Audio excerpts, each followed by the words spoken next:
Welcome to the Good Growing Podcast. I am Chris Enroth, horticulture educator with the University of Illinois Extension, coming at you from Macomb, Illinois, and we have got a great show for you today. Put on the pot. It's time to have a little bit of tea, a bit of tea, as I say. And I'm not doing this by myself. I'm joined, as always, every single week by horticulture educator Ken Johnson in Jacksonville. Hey, Ken. Hello, Chris. Fortunately, I don't like tea. Yes. What you describe it as what? What do you call it? To me, they just taste like you're drinking a bunch of grass. So grass water. Yes. Well, some of us like our grass water. And the particular tea we're talking about today is not actual tea, the camellia plant. It is an herbal tea. We are going to be talking about the herb of the year, as so denoted by the Herb Society of America. We are talking chamomile. So, Ken, tell me everything you know about chamomile. First of all, have you ever drank chamomile tea? I have not. I did ask my wife if she's had it. She said she has. She must have not had a very strong one because she said it tasted like water. So I will be right along there with her. I mean, it has an herbal flavor to it, but it very watered down. I'm not going to say that we are using high quality chamomile tea that we bought. It's usually going down that big old aisle, the breakfast aisle in the grocery store, and it's like, where's the cheapest bag of chamomile tea here? And that's what we get. Which, after my research, it looks like it's going to be mostly dust. So maybe we'll spend a little bit more money next time, and it will taste a little better. Yes, from what I've read, it's supposed to have floral, appley, at least smell like apples ish. Mm-hmm. But yeah, I've never tried. Probably should have done that in preparation for this week. So maybe after this I'll try some. And spit it out immediately. Your grass water, yes. Well, so I guess when we're talking about chamomile, it's important. Maybe we should say, how do you pronounce this here herb of the year? So just in doing some reading, I learned that the British folk pronounce it chamomile because the extra emphasis on the word is worth it. They tend to like chamomile over in the Great Britain, also over in Europe in general. But here in America, we call it chamomile. And so you guess you could call it whatever you want. I don't really care. It's supposed to be what? Chamomile? Chamomile. That's probably the way it's supposed to be pronounced. I think that's how it's spelled. We usually mess things up. Yeah. Yep. Like aluminum. Aluminium. Yes. Mm-hmm. It's my favorite word warm-up. Aluminium. Mm-hmm. So, Ken, when we are looking at chamomile, it's probably a good idea to distinguish this about what are we actually considering here, because chamomile, it is the herb that is harvested. It is harvested of flower, and it has kind of, it's sort of like a generic looking flower. It looks a lot like lots of roadside weeds that you might see or find out here in Illinois, like fleabane and stuff like that. But it has kind of a greenish yellow disc in the center with white petals, just generally speaking. So we're harvesting the flower, but there's multiple species here that we're actually dealing with, and not all of them are the primary one used in tea. So, Ken, could you distinguish it, at least the two big ones out there? I know there are more, but we kick us off today with the two big different types of chamomile out there. We should have learned our lesson last week in scientific names, but Chamomilium nobile, so that's Roman or English chamomile. So that is a perennial plant. Could sometimes be used as like a ground cover, things like that. It is used, but it's got a little bit more of a bitter taste from what I've read. The one that people are probably going to be primarily using or going to be growing more than likely, at least here in the U.S., is the Matricaria recutita, or German chamomile, sometimes called blue chamomile. And this is an annual. So You'd be planting this every year, letting it reseed and stuff. And the reason it's called blue chamomile is because the essential oils are blue, because what's the chemical? Chamazulene is formed during the distillation process. So when you get that essential oil, it's blue. So reading about this stuff, I kept seeing references to blue oil. I had no idea what they were talking about until I was like, some paper finally spelled it out for somebody who doesn't know anything about chamomile.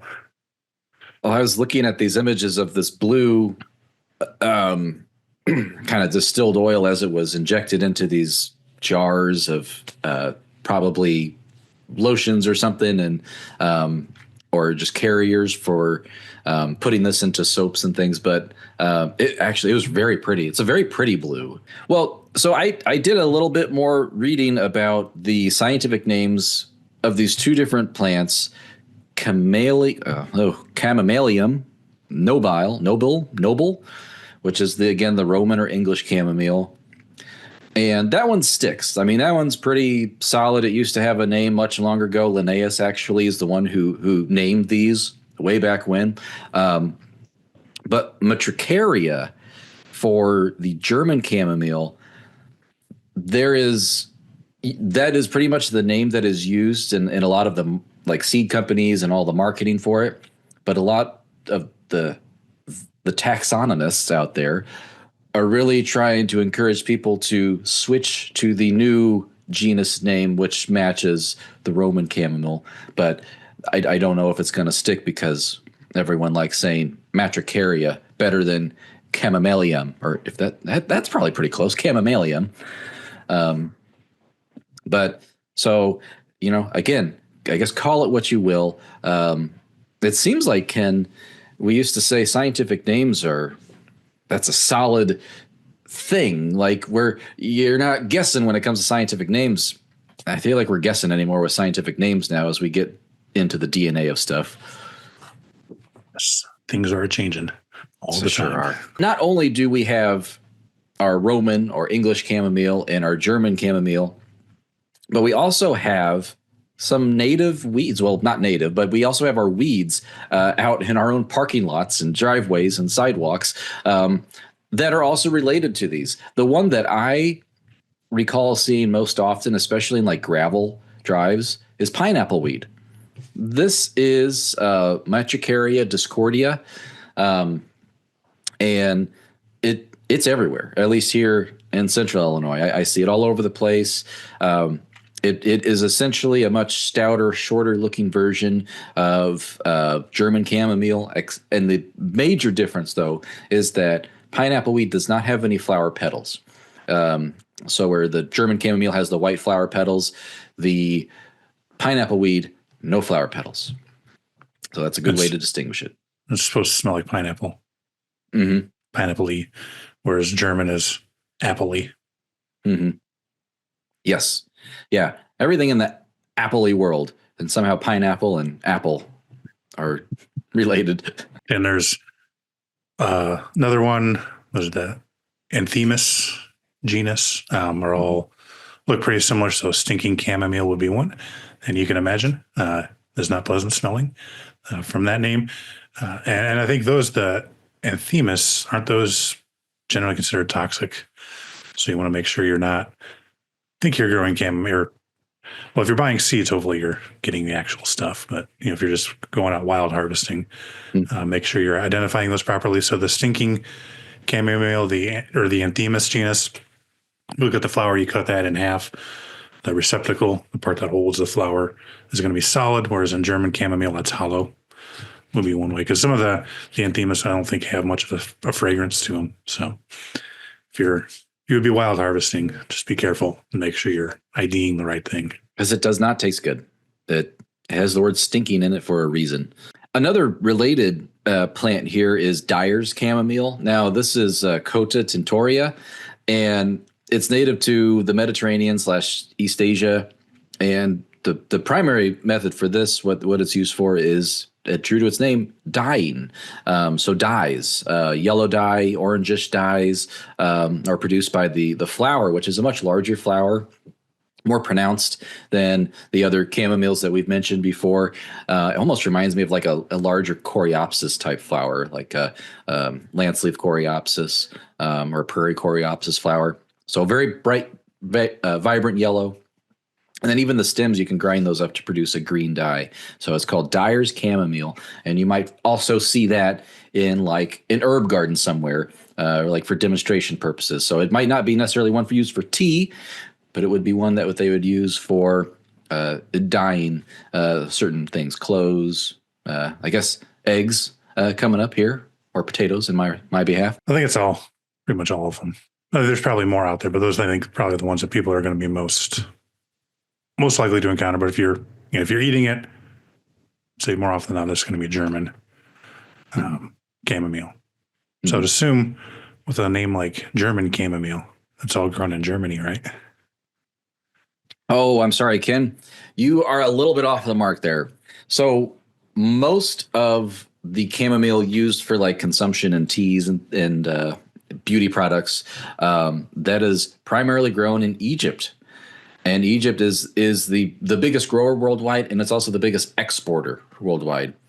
Now, tell me, Ken, can you wager a guess here? Who's the primary importer? Who loves chamomile the most? Germany. There you go. Yeah. So that, I guess that's maybe how it got its name, more so that those Germans, they love their chamomile. And so, yeah, they are the primary importer here in the world. And actually, we're really seeing a big explosion in the world of chamomile. And it's being not only used for teas, but it is being now put into all different types of products, from like soaps, oils, detergents. Ken, I think you even said it's being put into like baby diapers or something. Like it's, yeah. Yes, searching for one of the cultivars, and that name just happens to be the same as a diaper company or something. And that's all that would pop up was their diapers that have chamomile in it. Well, that's a very soothed baby, I would say. But they expect, because of this growth, chamomile is going to be a $1 billion market by the year 2032. So it is projected to grow. And Ken, you even shared kind of an old-fashioned way that they used to harvest chamomile in the Middle East. I believe that's where that video was taken. Sorry. I think it may have been Spain. Was it Spain? I think. I'm not sure. Yeah. So yeah, the video, it's an older, I think it was made in the early 90s, kind of a little documentary on chamomile being harvested and they're growing out, either picking by hand, because when you get just the flowers, that's the best quality. When you start mechanical harvesting like they do now, you get more stalks, and then you got more processing you have to go through, and that can impart off flavors, more bitterness if you get some of those stems and stuff in there.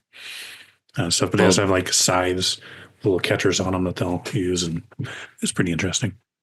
I thought it was really interesting. I mean, they took a lot of biomass off of that field, threw it into a wagon, a cart, brought it into a big open air square type area where they, again, they're basically working on getting those stems removed from those flower heads. And you're talking a process of a couple of weeks, I believe, based on that video. And they're just slowly winnowing and reducing that bulk, that mass, until where they started with these carts, big carts full of chamomile plants, flowers, stems, all of that. They brought it all down to a potato sack worth of tea flowers. So that was pretty neat. Yeah, I kept referring it to dust. So I'm not sure if there's like, the pollen, or just letting those flowers crumble. So if they weren't doing like the whole flowers you see sometimes in tea and stuff. And they were talking there, the extras, the silage, the stems, and all the leaves and all that. Traditionally, kind of folk medicine, people would give that to their animals. But nowadays, with more modern stuff, and this was in the 90s, that market's kind of fallen off for them. I don't know if it's come back or not. I doubt it. But so there was, when they were harvesting that way, even the stalks and the leaves and stuff were still being used. Mm-hmm. Yeah, and they explained how they fit it in with their rotation of other crops in that field. So then I went And I'm like, well, what does it look like today? And so if folks just want to go onto the interwebs and type in like modern day chamomile harvesting, it's what you would expect. It's combines, it's kind of automatic threshing machines that separate the flowers from all of the other debris and stuff that they pull off of those plants. So it's all mechanized now. You know, they harvest acres and acres at a time, and it's all mechanized. Whereas it was very interesting to see it all done by hand, though, with hand tools. Well, Ken, you know, we talked all these different types of chamomile. We talked about you know, who's growing it, but primarily the one that we're growing for tea, I think, as we already said, is the German chamomile. Now, as we did a little bit of digging before we started recording, we tried to maybe locate a couple different cultivar names that might be useful for folks to try at home. And there are some out there, but not every seed company carries a named type of chamomile. A lot of times it's just a generic German chamomile or Roman chamomile, and that's about where it stops right there. But we did uncover a couple cultivars out there. So what varieties out there? I guess they'd be varieties if they come true from seed. So what do we got, Ken?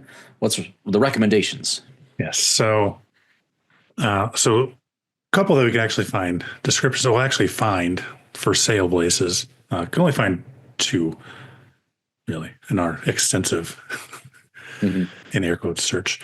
So Boldigold would be one. So this is a cultivar variety, whatever it is, from Germany. So this one it's an improved over the, I guess, straight species, so to speak. It's supposed to have higher essential oil content, which is what going to give us the flavors and stuff. Higher yielding, larger flowers, and it has a more uniform habit. So probably a little more, probably good for ornamental and probably ease of harvest as well if it's a little more uniform. And there's also Zloty Lan, which is from Poland. Again, another improved variety, larger, more vigorous, more essential oil in there. But it's, some descriptions say it's somewhat less sweet than the Boldigold. So if you like a little more bitter chamomile, that may be the one you want to check out. I also saw mention of Bona. So University of Montana, the University of Montana or Montana University. I'm not sure where the university goes in that name. They did some trials on stuff in the 90s, and they used Boldigold, another one called Bona. I couldn't find Bona anywhere for sale, but that is another cultivar that at least one time existed, and I'd assume that's probably another improved type as well. Mm-hmm. Yeah, I said this was started in 1998. So yeah, things might have changed since they did this in the late 90s. And it was Montana State University. Montana State. Okay. A lot of people might be wondering then, well, where does this Roman chamomile fit if it seems like everyone's just going to do the German chamomile? Well, the Roman chamomile, it's a much shorter plant, grows about 6 inches tall, kind of thicker leaves, and it can be commonly grown, at least over in Europe, it seems like commonly grown as a ground cover. And being a perennial, it'll come back every year. And so I do see a lot of marketing in terms of the Royal Horticultural Society talking about Roman chamomile as a adequate ground cover, but does not take it does not take well to light foot traffic, or something like so. Don't step on it that much. You can step on it a little bit, but then pick a different spot to put your foot next time, I guess. So yeah, that's where you can still make teas using that Roman chamomile. But again, that the German chamomile is going to be the one that most people are utilizing. And again, it's taller, easier to harvest from, and probably a bit more showy, I would think, because the flowers are born much higher, on the plant itself, so it's more visible in the landscape. Yeah, and the Roman chamomile, I don't know if we mentioned this or not, is more bitter tasting as well, which is why it's probably not used as commonly, at least for making tea and stuff. Well, Ken, you got me all excited. I want to go start some chamomile for myself and see what I've been missing out on. I guess what strategies do I have at my disposal here for getting started in making my own tea of pot of tea of chamomile. Nice. I think from now on out, here on out, we'll just talk about German chamomile because that's more than likely what people are going to be growing. So these are annuals. So typically we're starting this from seed. You may be able to find transplants in stores as well, though. They do like light. They need light to germinate. So this is a surface sow. Just press them down so you got that good contact. Some people may sprinkle a little vermiculite over there, but you don't want to bury them. Otherwise, you're not going to get any germination. They can get root bound, so we don't want to wait a terribly long time before putting them out. So don't start them too early and try to hold them inside because you may have problems transplanting them and then getting them to establish once you do that. They can take, I think they can take some cooler temperatures. So this isn't like a, wait until like tomatoes and stuff. You can get them in a little bit earlier than that. You can do like a frost seeding or something like that, and put them out now, or when we get a little bit cooler. Again, now that's in the 50s and 60s this week, but it could be a frost seed because if you're to have a patch in your garden, you just let some go to seed that's going to perpetuate in there. So you could just toss them out and out there as well. Well, so I guess all I need to do is go find some German chamomile seeds, get them started in my basement, and transplant them out. And I do know that there's also, having been to a garden center every so often, there are also chamomile plants for sale there if you would be interested in just purchasing the plants themselves. Yeah, if you've got the capability, seeds is going to be much cheaper, and you're going to get a lot more. But that goes for any plant you start by seed. I guess that also depends how much tea do you plan to drink. If you're like trying to supply a nightly hot beverage before bedtime, then maybe you need to have to dedicate quite a bit of space to this, and maybe seed would be more a better option for you. I would say probably just thinking about how I would probably use this, I would think that about 3 to 4 plants would be all that I would need in my yard. I do not expect myself to be utilizing chamomile all the time. And it's if it makes you sleepy, sometimes in my house that's dangerous when you have 3 young boys running around. So I got to be careful what I ingest so I can stay alert, because you never know when they're going to be hiding around the corner. Start giving it to them. Ooh, great idea. You need 300 or 400 plants.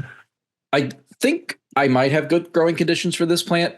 Everything I've read says that they do well in a full sun conditions, but they do tolerate some partial shade. And they do well in part shade even. So, I definitely have partial shade all over my yard. And so there's that. In terms of taking care of this plant, babying it, you don't really need to baby this plant. It doesn't want to be fertilized. The only thing you'd probably need to do is water it when you plant it for the first couple of weeks to make sure that it's nice and established. You can throw some mulch down around it to help insulate that soil, help hold that water in place to, again, facilitate good root establishment of that plant. But once it's got its roots in the ground, it's just off and going. And it can really thrive in poor soil conditions. And so, some of that nasty subsoil conditions that might exist around many people's homes, after the home's been built, that topsoil's been gone or stripped away. And the soil there is not as hospitable. It's not as what you'd call, I guess, garden soil. These plants, I'm not going to say that they're going to enjoy, and they're going to, that's what you want to necessarily give them all the time, but they will do okay in harsh soil conditions. Yeah, I think I've seen stuff where once established, then they can take drier conditions. So, obviously, if you've got a months-long drought, you're going to need to water them, but they're not going to be quite as high maintenance as maybe some other ornamental flowers that we're growing. True. So then, once they've grown, they're growing, they'll start putting out flowers.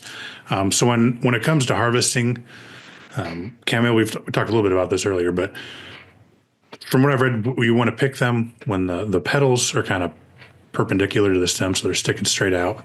It's kind of the ideal time to pick them. Once those petals start drooping a little bit, the quality will start declining. It's you can still pick it. It's not like it's not going to be worth picking and stuff. But and as those petals start to drop off, those may be ones you may want to think about just skipping and stuff.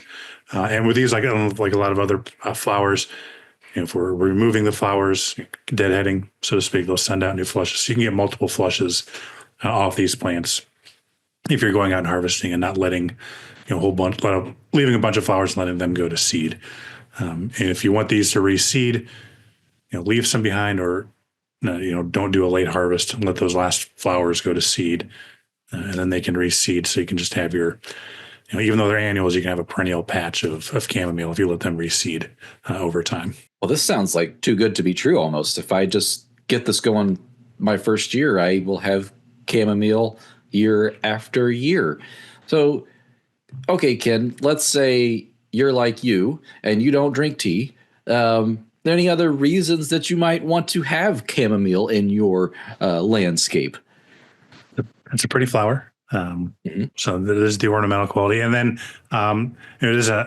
it's part of the aster family. So a lot of those flowers, including chamomile, are attractive to different pollinators. So bees, flies, butterflies, what have you. So either for the nectar or for the pollen, you'll have various insects going to those flowers and feeding off those floral resources they are providing.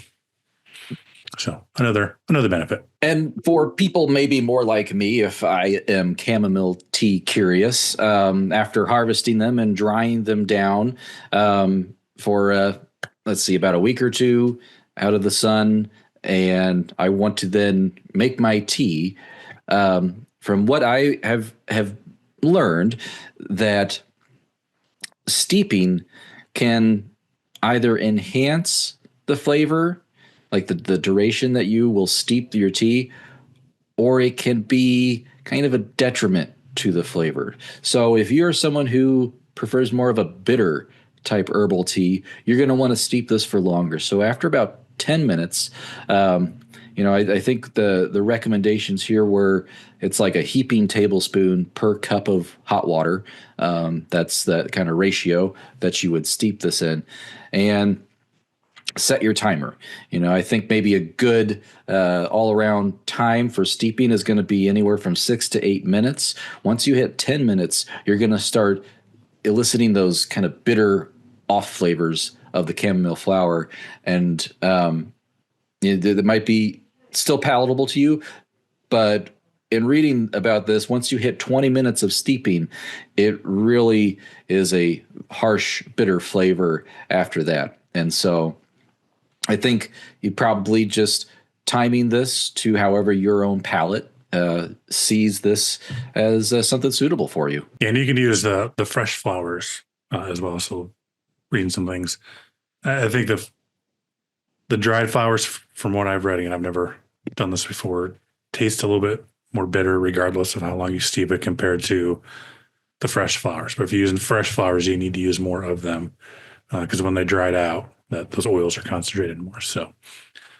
maybe an experiment. Try both and see what you like best. And for drying, put them out, in a well-ventilated area indoors. You can use a dehydrator on the lowest setting as well. So there's multiple ways you can dry those out. Mm-hmm. Yeah, I know a lot of folks will lay out a kitchen towel or something and lay, the flowers that they want to steep maybe the next day, and they'll just lay them out, let them dry down a bit, maybe even toss them in an oven. If you still have the old-fashioned incandescent light in there, you can just turn on the light. Usually that dries out any of your leafy herbs or things like that.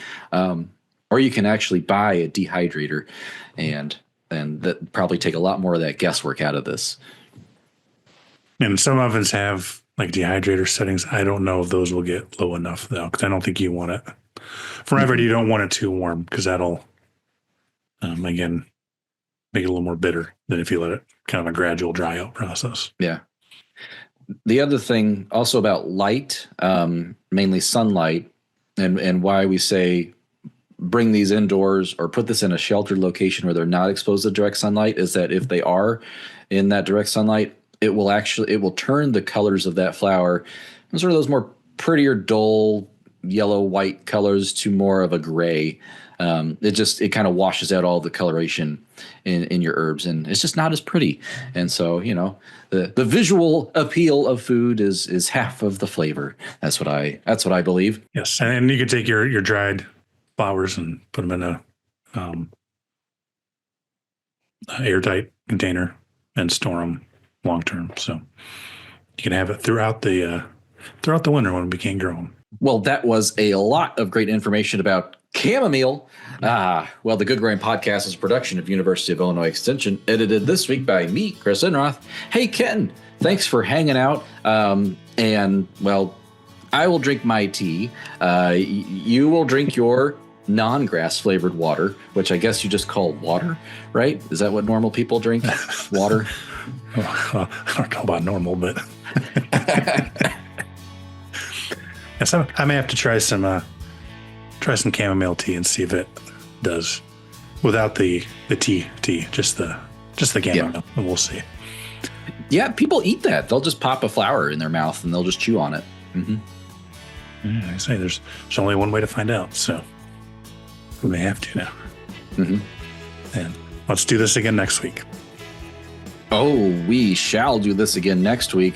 We are going to be talking about a particular garden vegetable crop that I've grown before. I've not been so successful at this one because it's an earlier season crop, the garden pea. So we're going to talk about garden peas next week, and just about getting things started because, oh my gosh, the 60-degree weather is getting me all riled up and ready to go. So gotta calm down, Chris. Just wait and just keep on doing what we're doing here inside.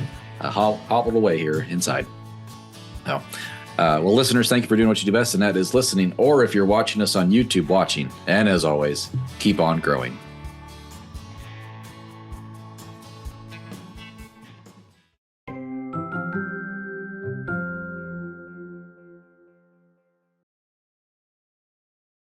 I don't know what I said there in the last 5 minutes.